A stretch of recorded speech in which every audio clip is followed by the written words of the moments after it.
Devices required for a network. There are various types of devices and components required for a network, such as network interface card, NIC, hub, switch, router, modem, network cable, and gateway. Let us discuss about these in detail. Network interface card. It is an expansion card that enables a computer to access a network.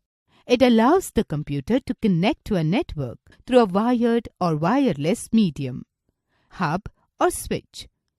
It is a hardware device that has various ports to which the computers, printers, and other networking devices are connected. The main function of a hub is to direct information around the network and facilitate communication between all the connected devices. Router. It is a networking device used to connect and facilitate transfer of data in the form of packets between two networks.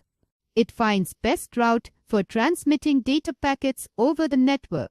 It is located at the gateways where two networks connect. Modem. It stands for modulator. Demodulator.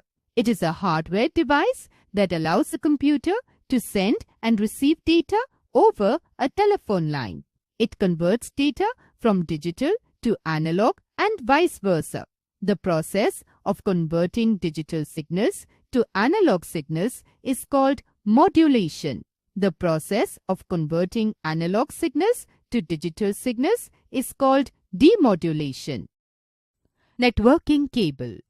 Networking cable, also known as Ethernet cable, is a transmission medium that allows to transport information from one place to other place.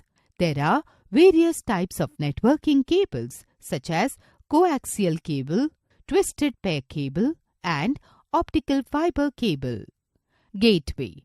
A gateway is a network device that allows data to flow between two different networks which may use different protocols.